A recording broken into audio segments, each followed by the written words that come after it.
Our grandparents got by with less and still had full pantries. Struggling with rising prices today? Wait until you discover their 45 ingenious frugal hacks that still work but almost no one uses anymore. If you want to live smart instead of expensively, dive with us into the forgotten frugal wisdom of our grandparents. Enjoy discovering baking soda for carpet odors. Grandma's carpets never smelled stale, not because she used air fresheners, but because she knew the power of baking soda. This simple pantry powder worked like magic. She sprinkled it generously over the carpet, worked it in with her hands, and let it sit. An hour, sometimes overnight. In the morning, a quick vacuum, and the odor was gone. Completely. No perfume, no chemicals, just an age-old remedy that's never lost its touch. Even today, it outperforms many cleaners. Try it once, and you'll never forget baking soda. Lemon juice on countertops for stains. Grandma always kept a lemon on the windowsill, not for decoration, but for rescue. When the countertop bore cherry jam stains or the cutting board smelled of garlic, she reached for the fruit. A splash here, a bit of rubbing there, and the stain was gone. Lemon juice bleaches, disinfects, and smells like summer. Grandma knew what you can eat, you can clean with, and she was right. Newspaper for windows. Grandma didn't need special cloths or spray bottles with promises. She grabbed a newspaper, crumpled it, slightly dampened it, and wiped the glass with one swift motion. The printer's ink polished, her routine perfected the job. Windows were almost invisibly clean, and the rustle of paper was music. While we rinse and dry rags today, she tossed the paper into recycling. Simple, effective, honest. The window gleamed, and so did the memory. Anyone who's seen an experienced hand glide newspaper over glass knows it was more than cleaning. Vinegar as descalaire and window cleaner. Grandma always had vinegar in her cleaning cupboard. No branded cleaners, just that one sharp bottle. For a chalky kettle or cloudy window, a splash of vinegar, diluted with water, sprayed and wiped. Done. Shine, clarity, freshness. It smelled sharp, true, but that didn't bother her.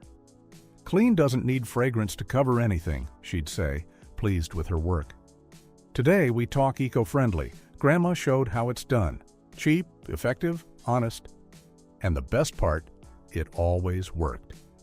Cornstarch for grease stains. When grease dripped on the tablecloth, Grandma didn't reach for chemicals. She grabbed cornstarch, sprinkled it over, pressed lightly, and let time do the work. Quietly, patiently, as she was. After a while, she brushed off the powder. The stain was gone. No water, no scrubbing, just a hack too simple for our loud world. Cornstarch absorbs grease before it sets, an invisible helper that knows exactly when it's needed. Used tea bags for mirrors. Grandma didn't toss used tea bags. She set them on the windowsill to cool, then used them as a mirror cleaner. For a foggy or streaky mirror, she rubbed the bag over the glass, slowly, deliberately, then a dry cloth, and it gleamed like new. The black tea did its job, loosening dirt without fuss. What others discard, Grandma turned into something useful. A simple tea became a household remedy that needed no advertising. A piece of wisdom that lived on between kitchen and bathroom. That's how cleanliness with character worked. Plastic bag for paint rollers. When painting, Grandma didn't soak the roller in water. She wrapped it in a plastic bag, squeezed out the air, and set it aside. The next day, it was ready to go. Paint still soft, application smooth. No dried bristles, no waste, just a smart move that saved material and time. While others scrub or buy new, she had a solution. Simple, practical, effective. Painting wasn't hectic for her, it was thoughtful work, with calm experience and a focus on the essentials. Newspaper against fridge odors. Grandma's fridge never smelled of cheese, even with a block inside. Her hack was simple, yet brilliant. A few sheets of crumpled newspaper in the vegetable drawer. The paper absorbed odors before they could spread. No beeping gadgets, just the rustle of paper when fetching fresh lettuce. While we buy deodorizers today, Grandma reached for the local news. Subtle, but effective. The smell vanished. The the newspaper stayed, and the fridge smelled like nothing. Boiling water with dish soap for burnt pans. When something burnt, Grandma didn't grab a steel sponge. She poured water into the pot, added a splash of dish soap, and put it back on the stove. Low heat, simmering quietly while she set the table. The grime lifted on its own. A soft cloth finished the job. The steam did the work, and Grandma knew, you don't fight when you can think. That's what she did. Always. Vinegar water for kitchen odors. After frying, Grandma's kitchen didn't smell of fish. It smelled briefly of vinegar, sharp and clean. She set a pot of water on the stove, added a good splash of vinegar, and let it boil. The steam swept through, taking odors with it. The air was fresh, not masked, but purified. A simple pot, a bit of vinegar, and a clear plan. That's how frying smells vanished without fuss. Grandma knew how to create atmosphere with ingredients already in the cupboard. Apple cider vinegar for dandruff. When her scalp itched, Grandma didn't reach for a colorful bottle. She took apple cider vinegar, mixed it with water, applied it to her scalp, and waited. 15 minutes of calm, then a rinse. The scalp settled, dandruff faded, leaving a cool, clear feeling. The scent was strong, but the relief mattered. Reliable, like everything she did. No product promises, just experience. A kitchen staple became a scalp remedy, and those who listen today still find it. A simple recipe for calm skin. Honey and cinnamon for coughs. When a cough hit, Grandma didn't set out syrup. She took honey, sprinkled in some cinnamon, and stirred with a steady hand. The spoonful was sweet, warm, and healing, wrapping the throat like a golden scarf. No pharmacy packaging, just 2 pantry ingredients. Simple, effective, time-tested. Grandma knew what truly calmed, and her mix works today, spoon by spoon, night by night. Saltwater gargle for sore throats. When her throat scratched, Grandma set a glass of warm salt water on the table. Gargle, she'd say, in small sips until it works deep in the throat. The salt drew inflammation from the tissue, the water brought calm. It tasted sharp, but relief came fast. No lozenges that just distract, a method that worked because it was thoughtful. Swallowing became easier, the pressure eased.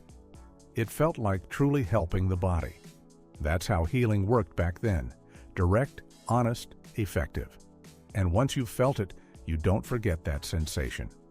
Raw onion for insect bites. When a mosquito bit, Grandma didn't head to the bathroom but to the kitchen. She sliced an onion, placed it on the bite, and waited. The juice stung briefly, then calmed the skin. Itching faded, swelling subsided. While others cursed, she sat with an onion slice on her leg, knitting on. One slice, one remedy. From the pan to the wound. And suddenly, there was calm again, in the middle of summer. Cold shower for immunity. Grandma ended every wash with cold water, not out of convenience, but conviction. She called it toughening up. The first moment shocked, then came clarity. The heart pumped stronger, the head felt awake. Anyone who's felt cold water rush through their body doesn't need a coffee kick in the morning. Circulation surged, senses sharpened. Fatigue vanished. That's how strength started, not with warmth, but with courage. For Grandma, it wasn't a ritual, but logic. And once you've experienced it, you understand why her day began this way. Clear, fresh, ready for anything. Ginger tea for nausea. When the stomach rebelled, Grandma didn't dig for powders. She took a piece of ginger, peeled it steadily, and steeped slices in hot water. The aroma rose before the tea was ready. Sip by sip, calm returned. Ginger warms, soothes, does good. No quick fix, but a root with history. Grandma called it her stomach tea, and anyone who's seen warmth come from a root never forgets how simple help can be. Raw garlic for colds. When everyone was coughing, Grandma sat at the kitchen table with a garlic clove. Raw, sharp, direct. She crushed it with a fork, let it breathe, then spread it on bread. No ritual, just conviction. Garlic worked, she said, before you felt worse. It burned in the mouth, but never in the throat. Those who ate with her smelled it, and often stayed healthy. Allison was the secret, though she didn't know the word. She just knew. This little clove keeps big things at bay. And it did. Peppermint tea for digestion. After meals, Grandma didn't rush anyone from the table. She brought peppermint tea before anyone could complain of a heavy stomach. The scent came first, then the calm. The leaves steamed. The menthol worked quietly in the background. It smoothed the stomach, relieved pressure, let air out. Those who drank breathed easier. No shots, no drops. Just mint, hot water, and thyme. Grandma knew good tea does more than taste nice. It cares. And sometimes that's enough. Apple slices to keep cakes fresh. Grandma baked plenty, but her cakes stayed soft. In her tin, a slice of apple sat beside the baked goods. The apple released moisture, quietly, patiently. The cake smelled fresh, tasted juicy, as if just out of the oven. No one questioned why. It was just part of her magic. A small hack with big impact. No effort, just experience. Baked goods stayed delicious for days. Anyone who's seen it feels the magic of that gesture. And understands, an apple can preserve, not just nourish. In Grandma's kitchen, things worked because they made sense. Cranberry juice for bladder infections. Grandma rarely spoke of bladder infections, but she kept cranberry juice in the house. Dark red, tart, almost medicinal. Not for enjoyment, but for prevention. A glass every morning, steady and routine. The berries kept bacteria at bay before they could cause harm. Those who drank regularly were often spared. It was no big deal. Just a daily sip from the bottle, and the wisdom that sometimes bitter protects better than sweet. Onion socks for colds. When your nose was stuffed, Grandma reached for an onion. Sliced thinly, tucked into socks, pressed firmly against the soles. Overnight, the sharp scent worked through skin and airways. The essential oils worked quietly but powerfully. The head cleared, breathing eased. The smell was strong, but the effect convinced. By morning, your forehead was clear, your nose open, an old remedy that helped in its own unique way. Direct, quirky, effective. And once you've tried it, you understand how clever simple things can be. Grandma needed just an onion. Potato slices for insect bites. When a mosquito struck, Grandma didn't grab a tube from the drawer. She cut a raw potato, placed a thick slice on the bite. Cool, moist, soothing. The starch drew out the itch. The pain faded, as if someone set summer right again. The potato went not in the pot, but on the skin. And anyone who's felt it knows. Help can be wonderfully grounded. Marigold ointment for cracks. Grandma always had a small jar in her drawer, unassuming but powerful. Marigold ointment for cracked hands, chapped lips, or rough skin after gardening. It brought relief. The scent was mild, like freshly mown grass. It wasn't about quick fixes, but patience. The skin softened, the burning eased. That jar held experience, calm, and a piece of nature. Anyone who knew it understood. Care doesn't need to be loud. Once experienced, the memory of that healing touch stays. Always ready, always reliable. Nettle tea for hair growth. Grandma drank nettle tea not for fashion, but from experience. A cup in the morning, sometimes a rinse for her hair. The plant others pulled, she let grow. Full of iron, full of strength. She said the roots fortified hair, the leaves the skin.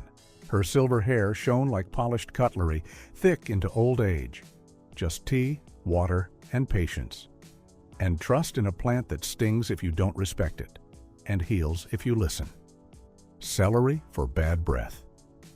Grandma chewed celery not for hunger, but for freshness. After meals, between conversations, when guests came. The stalk crunched, the breath cleared. The fibers scrubbed the tongue, the chlorophyll tamed odors, the saliva flowed. No gum, no mints, just a vegetable that took its job seriously. Those who listened to her smelled how quietly a hack can work. And once you try it, you realize celery isn't just for soup. It keeps your mouth honest and clean. Lemon balm for cold sores. When her lip tingled, Grandma went to the garden and picked lemon balm. She rubbed a leaf between her fingers, pressed it to the skin, as if soothing her face. The plant smelled fresh, lemony, and worked quietly and fast. No burning, no stickiness, just a hint of healing before the blisters came. Grandma knew nature intervenes early if you let it, and lemon balm was her shield. Simple, green, effective. Garlic peeling with 2 bowls. Grandma didn't peel garlic, she shook it. 2 metal bowls, a handful of cloves between them, then rhythm. Loud, determined, almost like music. After 20 seconds, the skins were loose, the cloves clean, ready for cooking. No scent on her fingers lingering half the day. Just a clever shortcut that worked because it was simple, and because Grandma knew in the kitchen it's not just what you have, it's how you use it. Rolling lemons for more juice. Before squeezing a lemon, Grandma rolled it across the wooden board, slowly, with pressure, as if waking it up. The peel crinkled softly, the inside softened. Then she cut it, and the juice flowed, as if it had been waiting. More drops, less effort, no waste. It wasn't a hack, it was craft. Anyone who's seen it knows. In Grandma's kitchen, juice came not from force, but from feeling. And that's what you taste. Butter at room temperature. Grandma's butter didn't come from the fridge. It sat on the table, soft as cream, ready for fresh bread. In her butter dish with a lid, it stayed spreadable for days and tasted like more than just fat. It tasted like home. Anyone who's tried it understands why cold butter is a step backward, a small hack with big impact, and those little things made Grandma's kitchen a place of genius. Cherries with firm stems. At the market, you weighed cherries in your hand and knew what mattered. The stem was the seal of quality. Juicy, plump, with a glossy shine. Grandma only picked those with crisp green stems. They lasted days longer, tasted sweeter, and were less mushy. Today, many grab plastic-packed fruit carelessly, but the stem is nature's little shield. Know it, and you buy smarter, preserving a piece of old wisdom that never ages. Grapes without loose berries. Grandma never bought grapes blindly. She lifted the bunch, turned it, checked for loose berries at the bottom. If there were any, it stayed at the market. Loose berries meant stress. Too much sun, too much pressure, too long in transit. Fallen berries rot faster, attract fruit flies. She chose tight, plump grapes with crisp green stems. They lasted longer and tasted like they came from the garden. Sweet, juicy, carefully chosen. Wooden spoon to prevent milk boiling over. A wooden spoon always lay across the milk pot. Grandma's hack against the great boil-over. When the milk foamed and threatened to spill, the spoon gently stopped it. The foam collapsed, the kitchen stayed clean. No panic, no scrubbing, just a simple piece of kitchen magic. So easy, so effective. Today, we smile at it. Back then, it was practical life, and anyone who's seen it never forgets. A wooden spoon, sometimes that's all it takes. Shock eggs in cold water. As soon as the egg was hard, Grandma stood ready with a slotted spoon. Splash, straight into cold water. She knew what she was doing. The cold shock made the shell practically pop off, a move that just worked. And if you watched closely, you saw Grandma had the kitchen's rhythm in her blood. Today, we copy this hack because good habits stick, and because it's just clever. Sugar in screw-top jars. Grandma never dumped sugar loose in the pantry. She poured it into screw-top jars. Clear glass with metal lids, tightly sealed, ready on the shelf. The sugar stayed loose, didn't clump, didn't attract ants. You could see at a glance how much was left. Each jar was a quiet treasure. Today, it feels charmingly old-fashioned, but back then, it was pure efficiency. And that's exactly why it's worth doing again. Long sweet potatoes preferred. Grandma never took the thickest sweet potato. She reached for the long, slender ones. Not by chance, but because she knew. Peeling was easier, slicing smooth as butter. They cooked evenly, crisp outside, soft inside. Every time. Form wasn't random, it was kitchen strategy. Grandma never called it that, but she did it just so. And that made the difference. Chives with steaks. Grandma didn't always use onions for frying. When in a hurry or wanting something special, she grabbed chives. Fresh from the garden, they stayed golden in the pan, not black. They melded with the steak, absorbed roast flavors, and added a subtle sweetness. The bite was tender, the scent inviting, the taste complete. Overlooked today, obvious back then. Anyone who's eaten such a steak doesn't forget it quickly. Coffee grounds for acid-loving plants. After breakfast, Grandma didn't toss the coffee grounds. From the porcelain filter, they went straight to the hydrangeas. Their blooms shone brighter than elsewhere. The soil stayed loose, alive, smelling of forest and rain. Coffee grounds worked like a miracle, rich in nutrients, perfect for plants that love acidity. Rhododendrons, blueberries, azaleas. They all thanked her. A simple kitchen leftover became a gift for the garden. Effortless, effective. Eggshells as fertilizer. Eggshells never went in Grandma's trash. She dried them, crushed them in her hands, and sprinkled them under the tomatoes. They worked quietly but powerfully, delivering calcium straight from the kitchen, no chemicals needed. Plants grew strong, the soil stayed alive. Every shell was a small nod to the garden. It was her quiet, sustainable way with what was there. Anyone who's seen it understands. Gardening often starts where others see only waste. Epsom salt for blooms.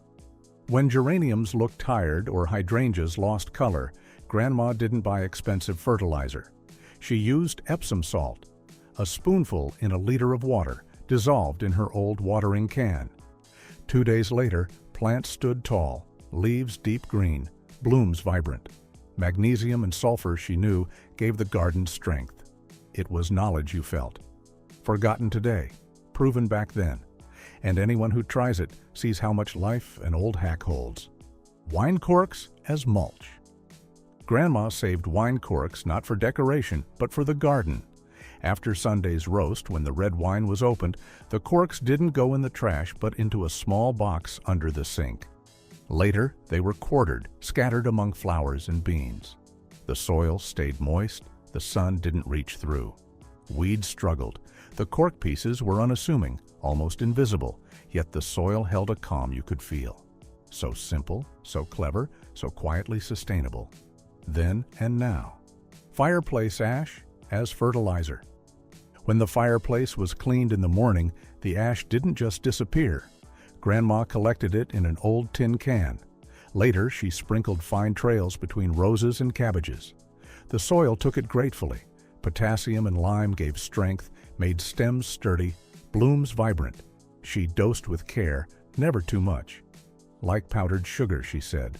Only from dry wood, anything else didn't touch her beds. A spring ritual, an ancient wisdom the garden never forgot. Orange peels as cleaner or scent. When orange season came, Grandma's house didn't just smell of fruit. It smelled of cleanliness, of warm wood and freshly scrubbed tiles. What we toss today, she turned into a household helper. Peels went into an old jar soaked in vinegar. 3 weeks on the windowsill and the cleaner was ready. It dissolved limescale, tackled grease, and filled the room with scent. In winter, dried peels sat on the heater. The fragrance, childhood, warmth, home, no chemicals, no effort, just feeling. Aluminum foil around tree trunks for pests. When frost bit outside, Grandma grabbed a piece of aluminum foil from the drawer. She wrapped it around her apple tree's trunks as if it were the most natural thing. A strip, firm but not too tight. The smooth surface confused pests. Frost moths, ants, aphids, they all turned back. No poison, no fuss, just a hack that worked. And every year, the trees stayed healthy. So simple, so clever, so quietly effective, like much we've nearly forgotten. Citrus peel tea lights. When evenings darkened and the tiled stove crackled, Grandma worked wonders with orange peels. Halved, hollowed out, filled with oil. The white pith in the center, her natural wick. A match, a flicker, and the room glowed softly. It smelled of Advent, warmth, a home that had more to do with feeling than things. So simple, so beautiful. Anyone who's experienced it thinks of light, not just vitamins, at the next orange purchase. Of the past, of magic. old jars as spice containers or vases. No empty jam jar went to waste. It got a new life. Grandma placed it on the shelf, filled it with bay leaves, pepper, or cumin, labeled with a steady hand. In the garden, a dandelion turned a pickle jar into a vase. On the table, it stood proud like a crystal goblet. You felt nothing was wasted here, everything had meaning. The jar wasn't just useful, it was a memory keeper of harvest, of summer, of hands that knew what they were doing. Simple beauty, captured in glass. And if you're thinking, I've seen this before, yes, that was exactly the idea. Grandma's tricks aren't old-fashioned, they're timeless. If you want to discover more of them, then click on subscribe and stay with us. Let us know in the comments at which trick you still know or have long forgotten. And now keep your eyes open in everyday life. Sometimes the best solutions have long been in the kitchen cupboard.